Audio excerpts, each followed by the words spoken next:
Hello बच्चों। आज की क्लास आपकी ये सेकंड क्लास है इन्वर्स ट्रिग्नोमेट्री फंक्शंस की। Second class. ठीक है।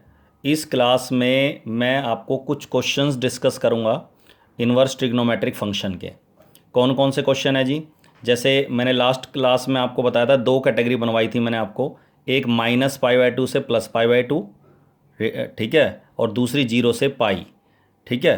तो आपको उन्हीं के हिसाब से क्वेश्चन सोल्व करना है। तो किस टाइप के क्वेश्चन आते हैं? जैसे क्वेश्चन आएगा फाइंड द प्रिंसिपल वैल्यू या find the value of sine inverse of -half. अब एनसीईआरटी में या कई टीचर्स इसी क्वेश्चन को, जो कि 1 मार्क्स में आता है, इसको ऐसे करवाते हैं, बहुत डिटेल में करवाते हैं। कैसे? इसको थीटा लेट कर लेंगे एंगल, या थीटा या एक्स कुछ भी। फिर उसके बाद साइन इनवर्स को इसको लिखेंगे -हाफ ऑफ साइन इनवर्स का इनवर्स फंक्शन कौन सा होता है? Sine theta. साइन थीटा हो जाएगा ये। उसके बाद 1/2 की वैल्यू साइन, क्योंकि राइट साइड में साइन है तो लेफ्ट साइड में साइन कब होता है? 1/2, 30 पे π/6। अब इस माइनस को एडजस्ट करेंगे प्रिंसिपल वैल्यू के हिसाब से। तो आप सबको पता है फोर्थ क्वाड्रेंट में जाएगा। साइन नेगेटिव थर्ड और फोर्थ क्वाड्रेंट होता है, लेकिन हम कौन सी क्वाड्रेंट की वैल्यू रखेंगे? फोर्थ में। और फोर्थ में नेगेटिव एंगल क्या रहेगा? माइनस का थीटा। इसको sine minus theta is minus sine theta. और कंपेयर करेंगे दोनों साइड से साइन की वैल्यू को, तो थीटा इज इक्वल टू -π/6 और थीटा की वैल्यू क्या होगी? Sine inverse -half. तो एक तो तरीका यह है कि साइन इनवर्स -हाफ की वैल्यू -π/6 ऐसे थीटा वगैरह लेट करके करो, लेकिन ऐसे नहीं करना, क्योंकि ये क्वेश्चन आएगा 1 मार्क्स में मैक्सिमम। ठीक है। या ज़्यादा से ज़्यादा 2 नंबर में आ जाएगा, 2 नंबर में भी आएगा तो थोड़ा बड़ा आएगा, हल्का सा 2 वैल्यू का सम होगा ऐसे। ठीक है। दूसरा, इसको हम आपको डायरेक्ट ऐसे करना है। साइन इनवर्स -हाफ की वैल्यू निकालनी है। अगर ये वैल्यू नेगेटिव है, अगर इसका डोमेन नेगेटिव है, डोमेन का एलिमेंट का मतलब है प्री इमेज, अगर ये वैल्यू नेगेटिव है, एक्स की वैल्यू नेगेटिव है, तो आपको फिर सोचना पड़ेगा कि प्रिंसिपल वैल्यू साइन इनवर्स की कौन सी होती है। और आप सबको पता है साइन इनवर्स की प्रिंसिपल वैल्यू किसके बीच में होती है? -π/2 से +π/2 प्रिंसिपल वैल्यू बताई थी, क्लोज इंटरवल। ठीक है ना। तो इसके हिसाब से देखा जाए तो 1/2 साइन कब होता है? तो सबको पता है। साइन ट्रिग्नोमेट्री फंक्शन का साइन किस एंगल पे, साइन की वैल्यू किस एंगल पे 1/2 के बराबर आती है? π/6, 30 डिग्री पे, π/6 रेडियन। अब ये नेगेटिव है तो आप सबको पता है नेगेटिव है तो फोर्थ क्वाड्रेंट में जाएगा, और फोर्थ क्वाड्रेंट में थीटा के क्या लगाना होगा? माइनस। ठीक है। आप सबको पता है फर्स्ट क्वाड्रेंट में सारे ट्रिग्नोमेट्रिक फंक्शन पॉजिटिव होता है, all positive, sine positive, tan positive, cos positive. तो फोर्थ क्वाड्रेंट में साइन नेगेटिव होगा या थर्ड में होगा? थर्ड की वैल्यू लेनी नहीं है, तो प्रिंसिपल वैल्यू के हिसाब से कौन सी लेनी है? फोर्थ की। तो फोर्थ के हिसाब से क्या आएगा? -थीटा। सीधा माइनस लगा देंगे एंगल। तो सीधा डायरेक्ट आंसर देना है। अब जैसे एक और क्वेश्चन देखो, कॉस इनवर्स -1/2 है। अब आपको ये, अगर ये प्लस का 1/2 होता, कॉस इनवर्स +हाफ, तो आपको कुछ सोचना ही नहीं है, फिर आपको सीधा आंसर लिखना है। आपको कितना है क्या सोचना है कि कॉस की वैल्यू ट्रिग्नोमेट्रिक फंक्शन में कॉस की वैल्यू किस एंगल पर 1/2 के बराबर होती है। क्योंकि कॉस इनवर्स हाफ का मतलब क्या हो गया? किसका इनवर्स फंक्शन है ये? कॉस का। तो कॉस किस एंगल पे हाफ के बराबर होता है? वो होता है 60। और 60 को हम क्या लिखेंगे रेडियन में? π/3। अब आपको ये क्योंकि नेगेटिव है तो अब आपको सोचना पड़ेगा कि प्रिंसिपल वैल्यू कॉस इनवर्स की कौन सी होती है, और वो होती है 0 से पाई, क्लोज इंटरवल। बिलोंग करे, बिलोंग्स टू का साइन होता है ये। तो दिस वैल्यू, जो भी वैल्यू यहाँ आएगी, इसकी वैल्यू प्रिंसिपल वैल्यू इसके बीच में आनी चाहिए, 0 से पाई के बीच में। ठीक है जी, या 0 से लेकर पाई तक। तो इसकी वैल्यू आ जाएगी जी आपकी, देखा जाए तो फोर्थ सेकंड क्वाड्रेंट में, क्योंकि नेगेटिव है तो सेकंड क्वाड्रेंट जाएगा। और सेकंड क्वाड्रेंट में मैंने क्या बता रखा? π-θ लिखते हैं। तो π-π/3 लिखेंगे। थीटा वही होगा 1/2 की वैल्यू। कॉस की वैल्यू 1/2 कब होती है? ठीक है। तो π-π/3 दैट इज 2π/3। अब आ गया एक और क्वेश्चन देखो, कॉट इनवर्स अगर +1 है तो सोचना ही नहीं है, 1 कब होता है बस इतना लिख दो। कॉट की वैल्यू 1 कब होती है? π/4, सीधा आंसर π/4। लेकिन अगर नेगेटिव आ रहा है तो फिर प्रिंसिपल वैल्यू ध्यान रखनी पड़ेगी। कॉट की प्रिंसिपल वैल्यू होती है 0 से पाई। तो कॉट की वैल्यू अगर ये नेगेटिव आ रही है तो आपको सोचनी पड़ेगी कि किस क्वाड्रेंट में जाएगा, दैट इज सेकंड क्वाड्रेंट में जाएगा। और सेकंड क्वाड्रेंट में π-θ लेंगे तो π-π/4। 1 कब होता है कॉट? π/4 पर। ठीक है। तो 3π/4 इसका आंसर आ गया। तो इस तरीके से इसकी वैल्यूज निकालनी है। ठीक है। तो कोई भी वैल्यू निकालेंगे, कई बार 1 मार्क्स में ऐसे 2 वैल्यू का सम आ जाएगा, tan inverse √3 minus cot inverse -√3। अब देख कैसे सोल्व करेंगे? √3 क्योंकि पॉजिटिव है, पहले ये देखा करो, ये पॉजिटिव नेगेटिव है। पॉजिटिव है तो फिर तो आप सबको पता फर्स्ट क्वाड्रेंट की वैल्यू लिखनी है, एंगल लिखना है। फर्स्ट क्वाड्रेंट का एंगल बस इतना सोचना है कि tan की वैल्यू √3 किस एंगल पे होती है। tan इनवर्स का जो इनवर्स फंक्शन है tan ट्रिग्नोमेट्रिक फंक्शन tan, उसकी वैल्यू √3 किस एंगल पे होती है। और आप सबको पता है tan की वैल्यू √3 होती है जी 60 पे, और 60 को रेडियन में लिखते हैं π/3 रेडियन। माइनस बीच में माइनस है। कॉट इनवर्स, क्योंकि ये वैल्यू पॉजिटिव होता तो बस खाली इसमें भी यही सोचता है कि कॉट की वैल्यू √3 किस एंगल पे होती है, लेकिन नेगेटिव है तो फिर मुझे देखना पड़ेगा, ठीक है, नेगेटिव है तो मुझे देखना पड़ेगा कि कॉट इनवर्स की प्रिंसिपल वैल्यू किस क्वाड्रेंट में जाएगी, सेकंड क्वाड्रेंट, और सेकंड क्वाड्रेंट में क्या लेते हैं पाई माइनस, तो π-π/6 रूट कॉट की वैल्यू √3 कब होती है π/6, 6 एलसीएम ले लिया 5 π/6, 6 एलसीएम ले लिया इन दोनों का भी, तो 2 π - 5 π, दैट इज माइनस का 3 π/6 और दैट इज -π/2, ये आंसर आ गया इसका। इसी तरह अगर कभी ऐसे कोई क्वेश्चन आ जाए पाई साइन का, अब ये ट्रिग्नोमेट्रिक फंक्शन है साइन, इनवर्स नहीं है, साइन π/3 साइन ऑफ ये सारा एंगल है इसका ट्रिग्नोमेट्री का, साइन ऑफ π/3 एंगल है, रेडियन एंगल है, माइनस साइन इनवर्स ये भी एंगल है, इनवर्स फंक्शन क्या होते हैं एंगल ही होते हैं। अब इसकी वैल्यू निकालेंगे हम, तो आपको वही सोचना है कि 1/2 साइन कब होता है 30 पे π/6। अब प्रिंसिपल वैल्यू के हिसाब से या तो थीटा के आगे एंगल, इस एंगल के आगे माइनस आएगा या पाई माइनस आएगा, तो साइन इनवर्स की प्रिंसिपल वैल्यू के हिसाब से फोर्थ क्वाड्रेंट मतलब कि माइनस थीटा, और ब्रैकेट खोलोगे तो माइनस माइनस प्लस, 6 एलसीएम ले लिया जी 2 π + π, 3 π/6, 3 π/6 कर कैंसिल हो गया π/2, और आप सबको पता है ये एंगल है π/2 90 डिग्री, साइन π/2 की वैल्यू क्या होती है 1।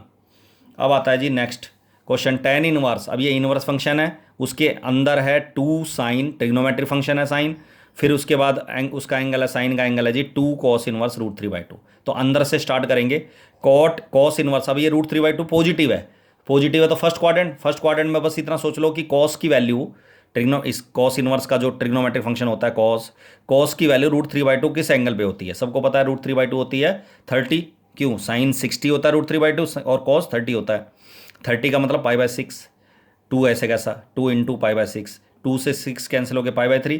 अब ये ट्रिग्नोमेट्रिक फंक्शन का एंगल आ गया π/3 60, साइन 60 की वैल्यू रख दो, सबको पता √3/2, 2 से 2 कैंसिल हो गया, tan इनवर्स √3 की वैल्यू क्या होगी π/3, tan की वैल्यू √3 किस एंगल पे होती है 60 पे π/3। इसी तरह कॉट के अंदर π/2 - 2 कॉट इनवर्स √3/2, तो अंदर से स्टार्ट करेंगे, इसकी वैल्यू 2 × कॉट इनवर्स √3 की वैल्यू क्या आ जाएगी π/6, कैसे कॉट की वैल्यू √3 किस एंगल पे होती है π/6 पर, तो π/6, 2 से 6 कैंसिल हो गया π/3, 6 एलसीएम ले लिया इन दोनों का, 3 π - 2 π, दैट इज 3 π - 2 π इज π/6, और कॉट का ट्रिग्नोमेट्रिक फंक्शन का कॉट की π/2 किसके π/6 किसके बराबर हो गया √3। अब यहाँ गलती होने के चांस हो जाते हैं, कई बार मेरे से भी ये गलती हो गई थी कि कॉट, अगले स्टेप में हम कॉट है तो यहाँ इनवर्स लिख रहे हैं तो इनवर्स लिख देंगे, इनवर्स नहीं है ये कॉट है, ट्रिग्नोमेट्रिक फंक्शन है और इसी वजह से एंगल है। याद रखना ट्रिग्नोमेट्रिक फंक्शन के अंदर एंगल आएगा और इनवर्स ट्रिग्नोमेट्रिक फंक्शन के अंदर रियल वैल्यू आएगी, ये पॉइंट है। क्लियर है यहाँ तक। अब आता है जी कुछ बेसिक फॉर्मूले में बता रहा हूँ आपके, ठीक है, और बेसिक फॉर्मूले क्या हैं। पहली बात, आपको मैंने 2 बातें बताई थी प्रिंसिपल वैल्यू के हिसाब से कि 3 फंक्शन ऐसे थे जिनकी प्रिंसिपल वैल्यू -π/2 और π/2 के बीच में थी, पॉजिटिव है तो फर्स्ट क्वाड्रेंट, नेगेटिव है तो -θ, ठीक है, फोर्थ क्वाड्रेंट। इसी तरह अगर 3 फंक्शन ऐसे थे जिसकी प्रिंसिपल वैल्यू 0 से π के बीच में होती थी, ठीक है, फर्स्ट में आ रही है कोई वैल्यू पॉजिटिव आ रही है, इनवर्स के बीच की x पॉजिटिव है तो फर्स्ट क्वाड्रेंट थीटा, और सेकंड क्वाड्रेंट में नेगेटिव आ रहा है, x नेगेटिव आ रहा है तो π - θ।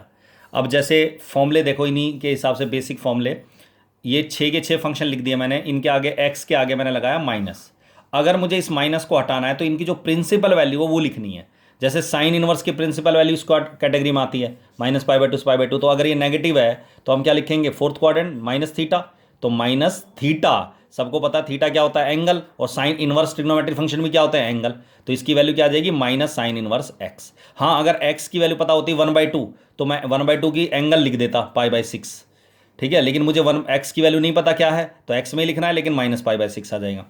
कॉस इनवर्स की नेगेटिव वैल्यू है, माइनस हटाना है तो फोर्थ क्वाड्रेंट, सेकंड क्वाड्रेंट में जाएगा, ये फोर्थ में नहीं जाएगा, सेकंड में जाएगा, और सेकंड क्वाड्रेंट में π - θ, थीटा ही होता है ये इनवर्स कॉस इनवर्स x जो होता है एंगल ही होता है। इसी तरह tan इनवर्स की प्रिंसिपल वैल्यू वही फोर्थ क्वाड्रेंट -θ, कॉट इनवर्स की सेकंड क्वाड्रेंट π - θ, कोसेक इनवर्स की वैल्यू फोर्थ क्वाड्रेंट -θ, और सेक इनवर्स की negative value second quadrant π - θ। Clear है यहाँ तक। तो प्रिंसिपल वैल्यू अगर तुम्हें याद है तो ये फॉर्मूले अपने आप, बेसिक बातें हैं ये फॉर्मूले की, ये फॉर्मूले जो हैं बेसिक फॉर्मूले हैं, ये अपने आप आपको लर्न हो जाएंगे, अपने आप पता चल जाएगा क्या है। इसी तरह टाइप सेकंड फॉर्मूले हैं कि sine inverse of sine x, क्योंकि दोनों फंक्शन एक दूसरे के इनवर्स होते हैं, तो ये दोनों आपस में कैंसिल होके एक्स बचेगा। लेकिन इसकी भी कंडीशन है, एक्स भी तब बचेगा बेटा जब एक्स -π/2 और π/2 के बीच में हो, जो इसकी प्रिंसिपल वैल्यू होती है, क्योंकि ये फंक्शन कौन सा है, साइन इनवर्स। ये तो एंगल है इसका, ओ सॉरी एंगल कह रहा हूं, रियल वैल्यूज है तो इसकी। हम साइन जो ट्रिग्नोमेट्रिक फंक्शन साइन एक्स लिखा हुआ तो इसके अंदर लिखा हुआ है इसके एक्स की जगह, तो साइन इनवर्स एक्स मतलब साइन एक्स, ठीक है। तो इसकी वैल्यू एक्स तब बचेगी जब एक्स जो एंगल, ये जो इस ट्रिग्नोमेट्रिक फंक्शन का एंगल है, या पूरी जो वैल्यू आएगी एंगल में, इनवर्स फंक्शन एंगल होते हैं, वो -π/2 से π/2 के बीच में आए, -π/2 से लेकर π/2 तक आए, क्योंकि क्लोज इंटरवल है। कॉस इनवर्स से कॉस एक्स, जैसे मैं एक एग्जाम इंट देता हूँ, साइन इनवर्स ऑफ साइन π/3 है, तो तुम्हें ये देखना π/3 जो है साइन से साइन इनवर्स कैंसिल हो सकता है अगर π/3 की जो है, π/3 कितना होता है 60 आप सबको पता है π/2 से छोटा होता है, तो -π/2 और π/2 इस इंटरवल में लाई कर रहा है, इस इंटरवल में लाई करने का मतलब ये कैंसिल हो गया, π/3 आंसर आ जाएगा हमारा। क्लियर है यहां तक, सीधा π/3 लिख देंगे। लेकिन अगर ये वैल्यू आ रही है साइन इनवर्स ऑफ साइन 2π/3, ये 2π/3 लिखा हुआ है मैंने, 2π/3, अब आप सबको पता है π/3 का डबल हो गया, ये π/3 60 होता है का, उसका डबल हो गया 120, और 120 तो 90 डिग्री से बड़ा हो गया, तो ये साइन से साइन इनवर्स कैंसिल नहीं होगा। साइन इनवर्स से साइन यहां हो गया था, साइन से साइन π/3 लिख दिया था, सीधा एक्स लिख दिया था, लेकिन यहां नहीं लिख सकते हम 2π/3, क्योंकि 2π/3 इस रेंज में नहीं है, तो हमें रेंज में लाना है। फिर क्या करें, फिर इसको हम ऐसे करेंगे, साइन इनवर्स ऑफ साइन इस 2π/3 को लिख देंगे π-π/3, ब्रेक करके π-π/3, और आप सबको पता है क्वाड्रेंट का यूज करेंगे π-θ। सेकंड क्वाड्रेंट में साइन क्या होता है, नेगेटिव होता है, और सेकंड क्वाड्रेंट में साइन क्या होता है, पॉजिटिव होता है, तो साइन पॉजिटिव हो गया जी सेकंड क्वाड्रेंट में, और सेकंड क्वाड्रेंट में अगर साइन पॉजिटिव है तो इसका मतलब साइन थीटा आ जाएगा, साइन π-θ इज साइन थीटा, और साइन से अब ये π/3 इस रेंज में आ गया, अब ये कैंसिल हो गया, साइन से साइन इनवर्स π/3 बचेगा।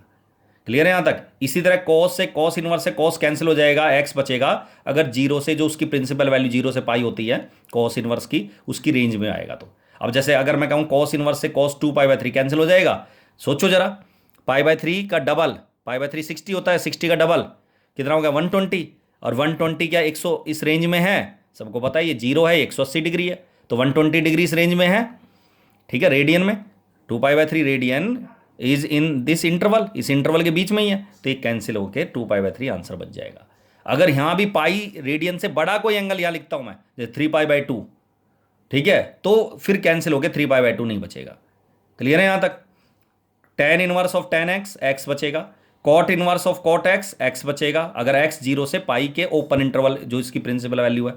कोसेक इनवर्स से कोसेक x, x बचेगा, कट जाएगा, कोसेक इनवर्स से कोसेक कट जाएगा, x बचेगा अगर x -π/2 से π/2 क्लोज इंटरवल एक्सेप्ट 0, ठीक है, जो इसकी प्रिंसिपल वैल्यू होती है। इसी तरह सेक इनवर्स से सेक x कैंसिल हो गया, x बचेगा अगर x 0 से पाई -π/2 जो इसकी प्रिंसिपल वैल्यू है। कुल मिला के इनवर्स से ट्रिग्नोमेट्रिक फंक्शन उसी का इनवर्स आपस में, क्योंकि दोनों फंक्शन आपस में एक दूसरे के इनवर्स हैं, तो ये कैंसिल तो हो जाएंगे, लेकिन वो कैंसिल तभी होंगे जब ये x जो होगा, ये जो यहाँ जो वैल्यू लिखी होगी x की जगह, वो इन रेंज के अंदर होगी, जो इनकी सबकी इनवर्स फंक्शन की खुद की रेंज होती है, प्रिंसिपल वैल्यू होती है। अगर प्रिंसिपल वैल्यू के बीच में है, रेंज में है, तो ये कैंसिल हो जाएंगे, नहीं तो कैंसिल नहीं होंगे। क्लियर है यहाँ तक, समझ में आ गई बात। ये इस क्वेश्चन को करवाएंगे अगली क्लास में, ठीक है, दैट्स ऑल।